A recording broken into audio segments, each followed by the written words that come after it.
Здравствуйте, это программа «Интервью», и у нас в гостях председатель Комитета по государственному строительству и местному самоуправлению Госсобрания Республики Башкортостан, руководитель фракции партии «Справедливая Россия» Владимир Нагорный. Владимир Александрович, здравствуйте. Здравствуйте. Накануне у Всероссийской партии «Справедливая Россия» прошел съезд. Расскажите о ее итогах. Да, в конце октября текущего года у нас состоялся 15-й съезд партии, состоялся он в Москве. Были приняты определенные интересные решения. Прежде всего, надо сказать, что мы вернулись к прежнему названию партии, именно «Справедливая Россия». С этим названием наша партия 19 лет назад вышла на российскую политическую арену. Собственно, избралась первый раз в Государственную Думу. Кроме того, у нас поменялась структура управления, руководства партии. Теперь, если вы помните, наша партия образовалась в 2021 году из 3 партий. Вошли в состав «Патриоты России» и «За правду». И называлась «Справедливая Россия. Патриоты за правду». И было 2 сопредседателя. В качестве кого были у нас Семигин Геннадий Юрьевич и Прилепин Евгений Николаевич. На съезде было принято решение, что упразднить должности сопредседателей, то есть руководителем партии является председатель партии Миронов Сергей Михайлович. У него есть первый заместитель Александр Михайлович Бабаков. Кстати, он недавно был дважды у нас в республике, как заместитель председателя Государственной Думы, с определенными визитами был. И есть 2 заместителя председателя партии. Это у нас выступает также Евгений Николаевич Прилепин, он же Захар Прилепин, и Татаринов Руслан Владимирович. Причем оба они являются, будем говорить, ветеранами специальной военной операции. Таким образом, руководство несколько поменялось. И в программе партии также произошли определенные изменения. В частности, председатель партии выдвинул идеологию нашей партии и назвал ее «Патриотический социализм».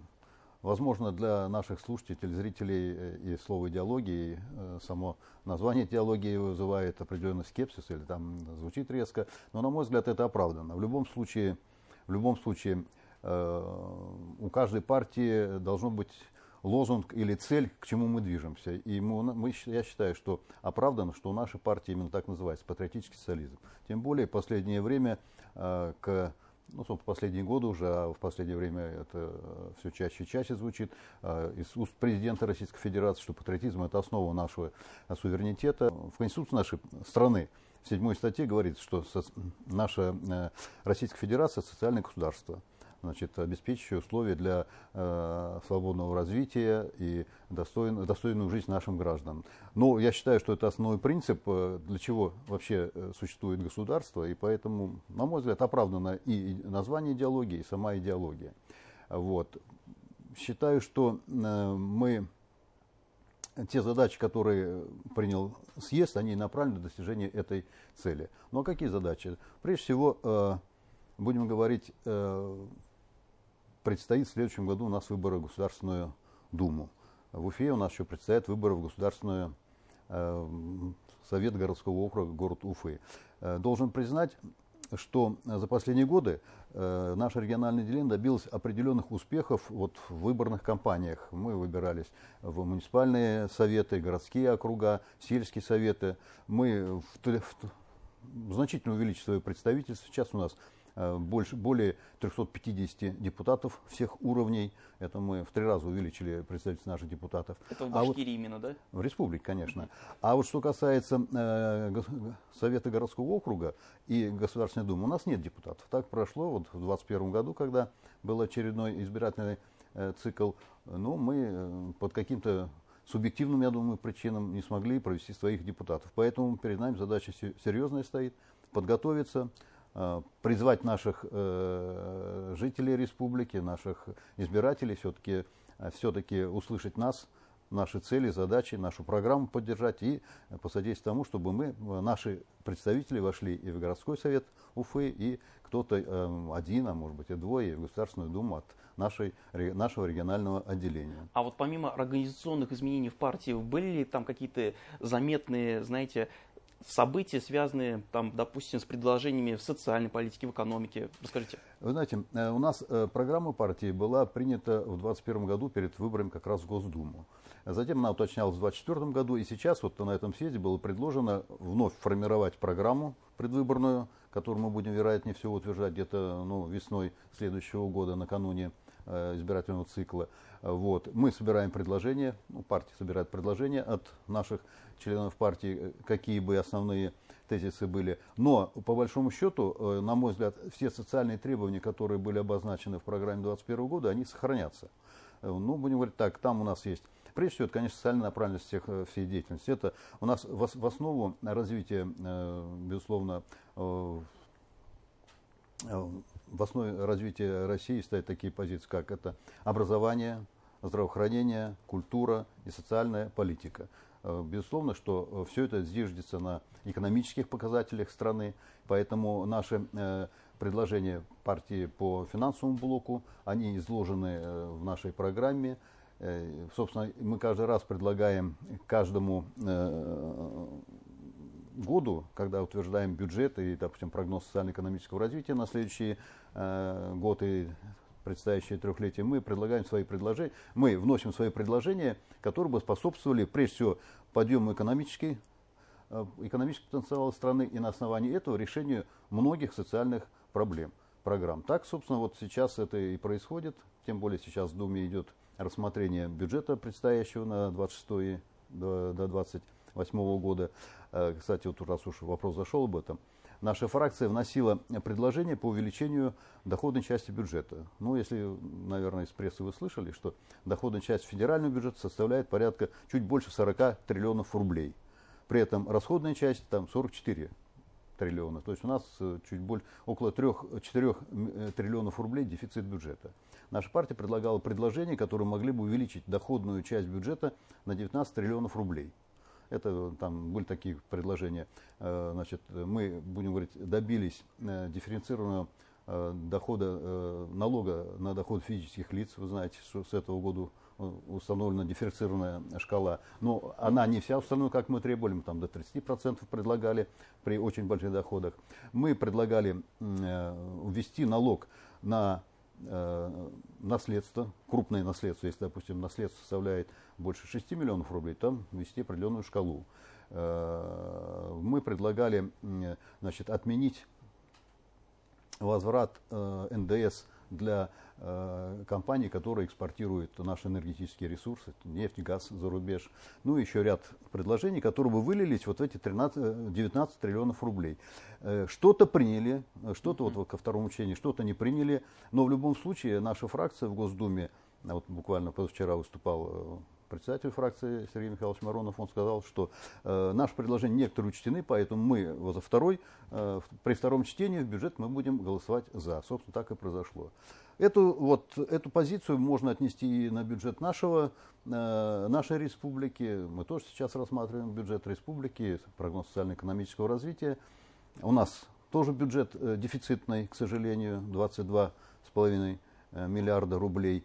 У нас не хватает средств, чтобы выполнить все свои расходные обязательства.